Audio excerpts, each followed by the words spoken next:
Hi everyone, welcome back if you're joining again, and hello if you're a first-time viewer.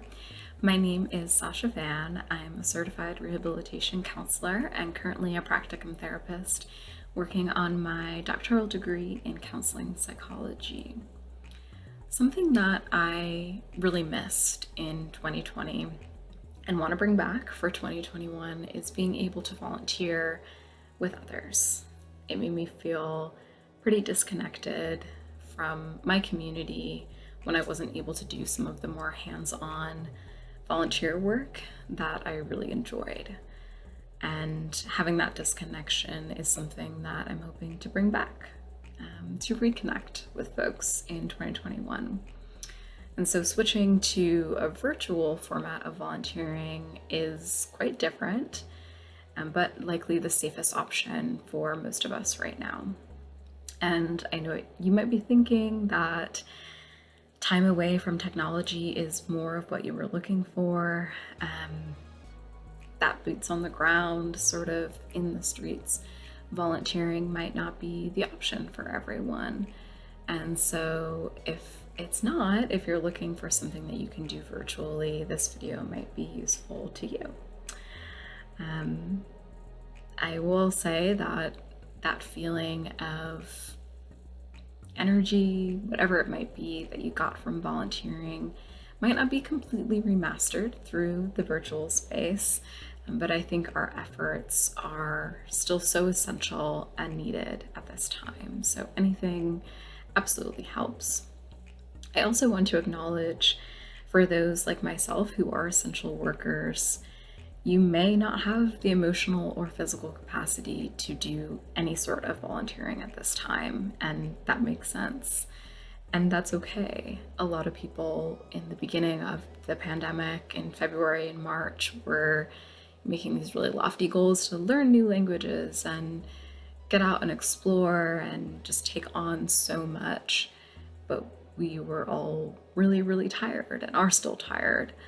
And aren't able to take in new information or do some of the things that we set up for ourselves. And so maybe small acts of volunteering or not doing it at all and really just working on those essential needs for yourself is what you need to do. So know that there is no right or wrong answer. Whatever you need is best. But if you are looking for some ways to volunteer, I'm going to share my top 5 favorite virtual means of volunteering. Okay. Before I do so, I also want to note I'm not being paid by any of these companies or service providers. I simply have really enjoyed their messages that the groups have shared. I believe in what they're doing. The goals of each group that I will share are a little bit different, some of which I have benefited from as a student. So that is, my bias there. But here are my 5 favorite volunteer positions, and know that there are so many more, just endless opportunities to volunteer. So if these don't really grab your attention, keep on searching. You'll find something. So for number 5 is the Smithsonian Digital Volunteer Service. They help increase access to the Smithsonian collections. You may have gone to see them in person before, and you can take part in transcribing historic documents and be a part of archiving some of history. So many people are spending time during quarantine, and many are looking for activities to keep busy to give back to their communities. So this can be a really neat way to be a part of the Smithsonian materials, give some accessible information to folks who want to enjoy the virtual world of Smithsonian. Take a look at the links that are at the bottom. You'll find the Smithsonian Digital Volunteers website, and you could be a part of sharing some education with others. So number 4 is a website called Zuniverse. They're a pretty neat site, and according to some researchers, they're the largest platform out there right now for people to do research. The data sets are just tremendous. I, took a look, and they really have some neat projects going on, from things like bird watching, looking at the nests and how the birds are migrating and what they're eating, to helping identify constellations and celestial maps, some really cool stuff. So you can chat with others about what is going on with those projects and even use Zuniverse to create your own research project. So whether you're, examining some complex data or answering questions that you've always just been kind of curious about, your efforts in Zuniverse can help inform some really awesome, important scientific discoveries. Okay, so number 3 is CatchAFire. And this was founded by Rachel Chong on the website.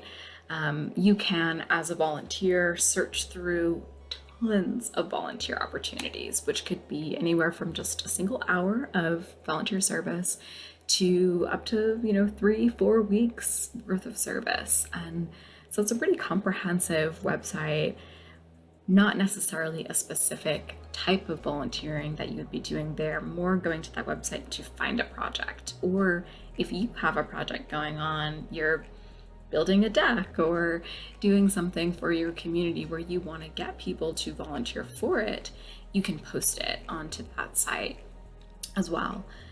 When you're searching, you can really broaden your sort of concept of what you're looking for. Look in like what has been recently posted, or look just from like A to Z, or just what's most relevant to you after searching. If you're looking to broaden your skills, engage with your community, or really just lend a hand to someone, the CatchAFire website is the one-stop shop where you can really find all of those things. And so another area that might be able to connect to that is if you're an undergraduate student, if you're a high school student, if you are someone looking to increase, your resume, boost it up a little bit. I've heard just so many people, and in my own experience as well, when you're looking for a position, it might say like 5 years of experience needed, but you've never had a job before. And so how could you possibly have that experience? And so when you do some volunteer work, that can kind of substitute for that experience that you might need to get the job that you do want. In the meantime, anyway. And so let's see, that takes us to number 2, which is the BeMyEyes app. It was created by Hans Gorgen in 2012 in Denmark. And the desire to create it stemmed from this place of really wanting to create an app that would help blind or low visual individuals to video chat with a sighted individual to tackle different problems as they arise, their daily activities. The app has won national awards for accessibility, and it's used on Android phones, iPhones, and by 2019, I believe, they had 3 million people who had signed up to volunteer. And so it really has just flourished.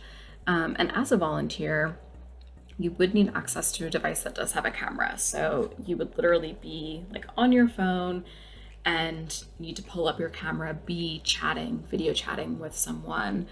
And that's how you kind of go through being able to describe whatever it was that they needed from you. And so if you don't have a camera on your device, that could be a limitation to this BeMyEyes app service. But the really fantastic thing about this is the volunteer can speak one of 180 different languages. So it's really so accessible to others, and to be able to assist someone in their daily activities really is just such a tremendous necessary feat. Okay, that takes us to number 1. The number 1 virtual volunteer service, at least from my very brief search online, is called Translators Without Borders. It's a nonprofit organization that translates over 100 languages. There's just so much power to language, and most recently they've been working with the World Health Organization to translate really meaningful medical texts. and texts related to COVID-19 to provide updates for individuals all around the world. Translators Without Borders engage in aiding individuals who might have experienced natural disasters or traumatic events, and they really help those individuals sort of bridge and manage those really distressing experiences when there isn't someone who is able to communicate.